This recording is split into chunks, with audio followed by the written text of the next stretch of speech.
Hello everyone. In this session, we are going to see the solutions for the first exercise of your NCERT textbook. So without any further delay, let us start. The first question says, is 0 a rational number? Can we write it in the form of p by q, where p and q are integers? So for answering this question, we need to know first of all what is a rational number. So we know it. So what is a rational number which can be expressed in the form of p by q? So just by knowing the basic definitions, we will be able to answer most of the questions in maths. Just remember, always focus on your basic concepts. So here we are given with 0. Can I write 0 as 0 by 1? Yes. So it is in the form of p by q, where p and q are both integers, as well as our q is not equal to 0. So I can write 0 as p by q form, and also in the denominator there is always by default 1. So also just we can summarize the things, right? So all the natural numbers 1, 2, 3, whatever it is there, so by default we can assume there is 1. So all these will become our rational numbers. Whole numbers will include 0 also. That 0 is also a rational number.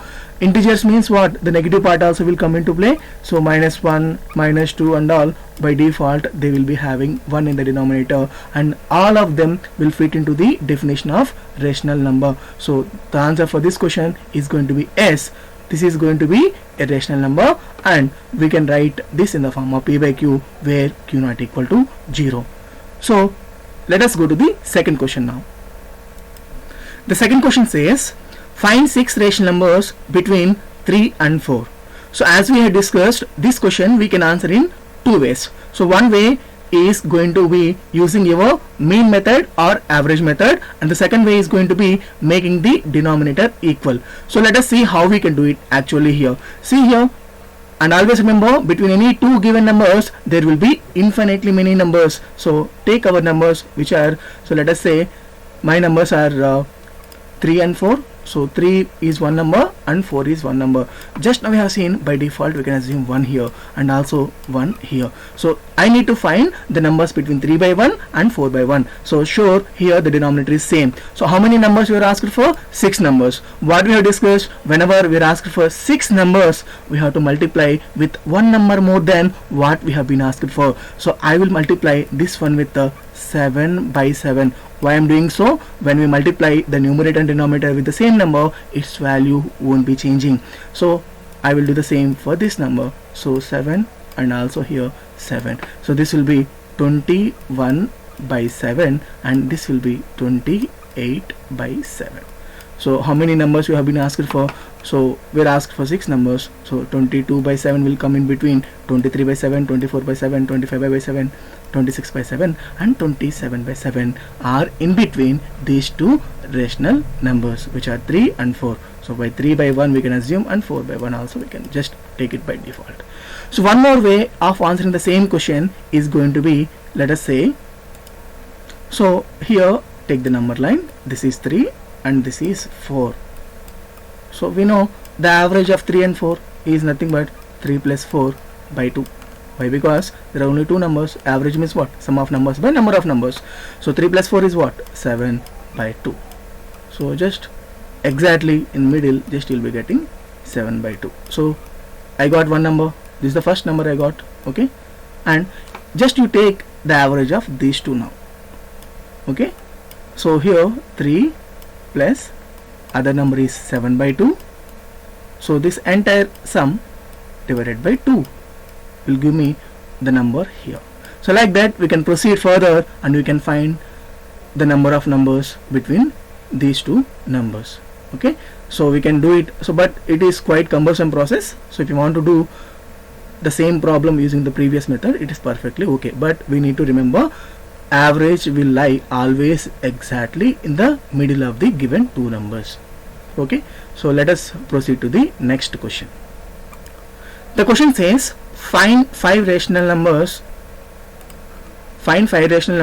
between 3 by 5 and 4 by 5. So we are lucky here also the denominator is same. Okay, so whenever the denominator is same, just we can directly find it out. So here my numbers are 3 by 5 as well as 4 by 5. So what we can do, just how many numbers you are asked for? 5 rational numbers. So take one more than 5, what is that? 6. So multiply with 6 by 6 here and also 6 by 6 here. So just find accordingly. You can find the numbers to be 22 by 35, 23 by 35 and so on. So here just recollect one thing. What if the denominators are not same? That we have already discussed in our concept video. So let me take just quick revision of it. How will you do it if the denominators are not equal? Suppose my numbers are, let us say 1 by 2 and let us say one more number is 1 by 3. We need to find, let us say, 6 numbers between these two numbers. How will you just actually solve this question now? My denominators are not same. The first step, we have to make the denominator equal. So what we will do? Take the LCM of the denominators here, right? So 2 and 3. What is LCM of 2 and 3? They are co-prime numbers. Co-prime means what? There are no common factors between these two numbers other than 1. So that's why my LCM is going to be directly the product of numbers. Product of 2 and 3 is going to be 6. So my LCM, so LCM in this case is going to be 6. Okay. Now for this 6, to get this 6 in this denominator, I have to multiply with 3. So not to change the value, the same should be multiplied with this particular numerator, and here this 2 will become 6 when you multiply with the 2. Same should be done with here. So my numbers will be here, it will be 3 by 6 and this will be 2 by 6. Okay, 2 by 6 and 3 by 6. Now let us say we want 6 numbers. So what we have done, if you want 6 numbers, take one. So we can take random numbers. Okay, there is no hard and strict rule that we have to take always 6 and 7. If you multiply with 7 by 7 also, you'll get the answer, no problem for that. Why? Because there are infinitely many numbers. So here I have been asked for 5 numbers. So suppose let us say 6 numbers. So what us will do, multiply with 7 by 7 and also this also will be 7 by 7. So here this will be 21 by 42 and this number, so this exactly, and this number is going to be, let us say this will be 14 by 42. Now just you can find 14 by 42 means what? 15 by 42, 16 by 42, 17 by 42 and so on till 20 by 42 will lie in between. Okay, we are not considering the both ends here. Okay, so just we can write accordingly. So this is the thing that we have to do if the question is about unequal denominators. Okay, so let us move for the next question now. The fourth question says, state whether the following statements are true or false. Give the reasons for your answers. Now remember, if you are very well with that Venn diagram that we have discussed in the concept video, we will be able to solve this question. Otherwise, just one more way of doing these questions is going to be checking with the options. Okay, now see, my question is, every natural numbers is a whole number. Okay, so we are bothered about natural numbers here. Okay, what are natural numbers? 1, 2, 3. So we have to take the exclusive list. Okay, we should not exclude anything here. We have to take everything that will come under natural numbers. Now check whether 1 is a whole number, yes, 2 is a whole number, yes, 3 is a whole number, yes. So everything whatever you write in these natural numbers will be a whole number. So here make a note, this every, the word is very important here. So every natural number is a whole number. That means you take any natural number that will lie completely inside whole numbers. Why? Because only difference between natural numbers and whole numbers is 0. Okay, excluding the 0, everything apart will lie in this natural numbers and as well as in this whole numbers also. So here my statement is going to be true here. Okay, my second statement is, every integer is a whole number. Okay, so as I told you, integers means what? They will include 0, 1, 2, 3, 4 and all, as well as this negative side, -1, -2. So better you check it for more values. Okay, then you won't end with errors and all. Okay, so my question is about every integer. I need to check with what? Whole number. Now see, 0 is a whole number, 1 is a whole number, 2 is a whole number, 3 is a whole number. But see, this negative part, will it be there in whole numbers? No. So my statement is false here. So better always just keep in mind, work on your definitions. If you are very well with your definitions, just you can answer any sort of questions based upon these conceptual questions. Okay, so let us just go forward with the next question. The last part of the question says, every rational number is a whole number. So just you take any rational number. So we know what are rational numbers. So rational numbers are nothing but of the form p by q. So you can take any number as such.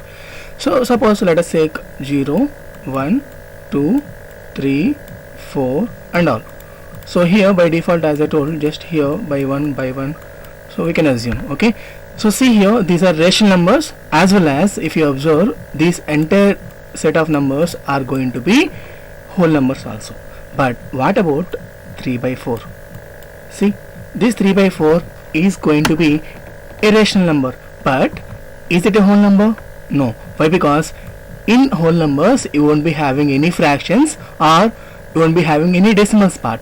So there are some rational numbers which are not whole numbers. Suppose if I reverse the statement, every whole number is a rational number. Is my statement true? Yes, it is going to be true. Why? Because see, all the whole numbers we can write them in the form of p by q. So like this, just you can take examples and you can cross check the whatever the statements given to you. But remember, when you are checking, just you have to check with the exclusive list. Okay, don't assume only a few numbers and just conclude the conclusion. So we have to work with more numbers and just we have to conclude the given statements. So the answer for this statement is going to be false. Why? Because there are some numbers which are rational, but they are not going to be whole numbers. So with this we have finished our first exercise. So thank you all. Have a great day.